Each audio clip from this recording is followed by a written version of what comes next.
कि जो नरेंद्र मोदी का अपना जो फैन बेस है ना, वो एक कंप्लीसेंसी वाली मोड आ गई थी। 240 ने उनको जगा दिया कि भाई कहीं अगर आप किसी अपने लोकल वजह से कुछ अलग फैसला लेते हैं तो वो नरेंद्र मोदी के लिए भारी पड़ेगा। और दूसरी चीज़ कि जो कार्यकर्ता भी जैसे लगातार अगर आप सत्ता में हैं तो उनकी एक निराशा होती है, वो निराशाजनित, तो कई बार पार्टी के हित के ऊपर वो भारी पड़ जाता है कि अपनी निराशा उनके सामने आ जाती है, ये सोच के कि चलो सब कुछ तो ठीक ही है, जीत तो रही है, इस सीट पे हम ऐसा कर लेते हैं। उत्तर प्रदेश में लोकसभा चुनाव में ऐसे कई जगह से ऐसी रिपोर्ट आती थी, दूसरे राज्यों से भी आते रही है।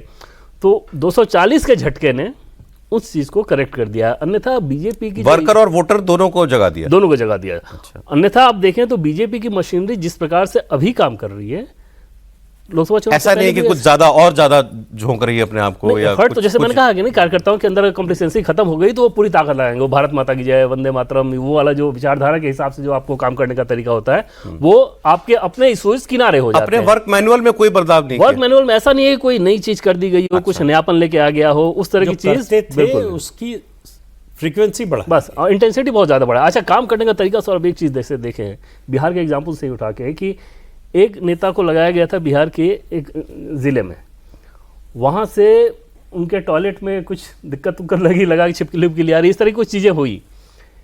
एक दो दिन के लिए वो पटना आ गए, उसकी रिपोर्ट दिल्ली तक आई, जवाब तलब किया गया, ये सारी चीज़ें पूछताछ हुई कि ऐसा कैसे, अगर आपको यहाँ नहीं काम करना है तो बताइए कोई और जाएगा। मतलब इस तरह का सिस्टम है कि इतनी भी लापरवाही बर्दाश्त नहीं कि रात में 10 बजे आके पटना सुबह पहुंच जाए।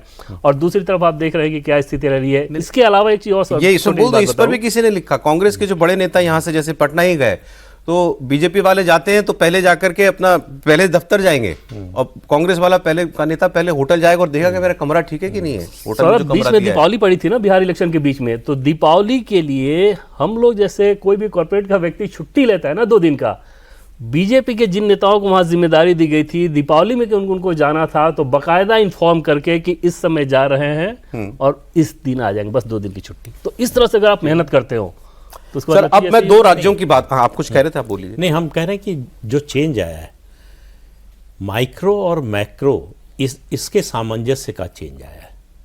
कोई नेशनल पार्टी होती है तो 2 चीजें होती हैं, एक संगठन आपका जो जमीन पे काम करता है, एक आपकी नेशनल लीडरशिप और आपका जो नैरेटिव है।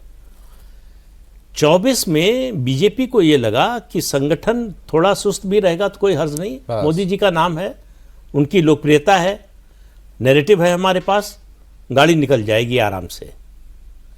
महाराष्ट्र में ये चेंज, आप केवल एक बात पता कर लीजिए कि महाराष्ट्र के विधानसभा चुनाव से पहले संघ के लोगों ने कितने घरों में जाकर चाय पी या खाना खाया, उसी से आपको परिवर्तन का अंदाजा लग जाएगा कि एक एक आदमी, एक एक परिवार तक पहुंचना है। और उसमें जाकर किसी ने नहीं कहा कि आप बीजेपी को वोट दीजिए, सबने कहा राष्ट्र की सोचिए, राष्ट्र के हित में क्या है इसके अनुसार फैसला कीजिए। तो जब आप प्रचार के लिए जाते हैं कि इनको, इस व्यक्ति को दीजिए, पार्टी को दीजिए, तो लोगों में एक तरह की अरुचि होती है थोड़ी। लेकिन जब आप इस तरह की बात करते हैं, व्यापक फलक पर बात करते हैं, तो लोग सुनते हैं, मानेंगे नहीं मानेंगे वो अलग बात है। तो बीजेपी ने 2024 के बाद ये सबक सीखा कि इन दोनों का सामंजस्य जरूरी है। मोदी जी की लोकप्रियता है और अभी जो लग रहा है आगे भी रहेगी। सर, अब मैं इसको 2 इलेक्शन से आगे जोड़ना चाहता हूं। अभी 26 में इलेक्शन आएगा बिहार का, उसके बाद आएगा उत्तर प्रदेश का। पहले उत्तर प्रदेश की बात, 26 बंगाल और उसके बाद फिर उत्तर प्रदेश का। पहले यूपी की बात करें, मतलब इस इलेक्शन के बाद कुछ लोगों का ऐसा मानना है कि अखिलेश जी भी अलर्ट हुए होंगे, अखिलेश यादव को भी कुछ तो सबक इस इलेक्शन से मिला होगा।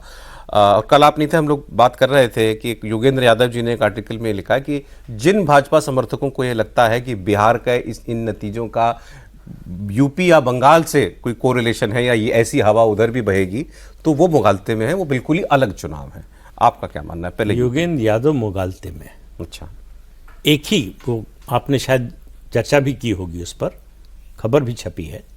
प्रधानमंत्री कोयम्बटूर में थे कल, उन्होंने कहा कि मैंने देखा कुछ किसान गमछा लहरा रहे थे, तो बिहार की हवा यहां तक पहुंच गई। तो स्टूडियो के बाहर जो हवा है वो दिल्ली तक पहुंचे उससे पहले खबर पहुंच जाती है। ये है सोशल मीडिया का असर। कोयंबटूर और बिहार, मतलब कोई तुलना है? कोयंबटूर में असर हो जाएगा और उत्तर प्रदेश में, लखनऊ में नहीं होगा। ये वही व्यक्ति बोल सकता है जो सच्चाई देखने को तैयार नहीं है।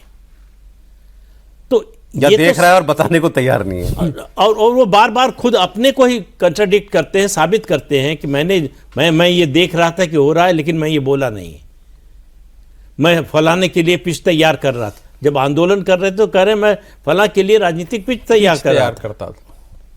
तो उनकी बात पर तो मुझे तो भरोसा नहीं है। उनकी बात छोड़ें, तो मतलब यूपी की हवा क्या कह रही है अभी?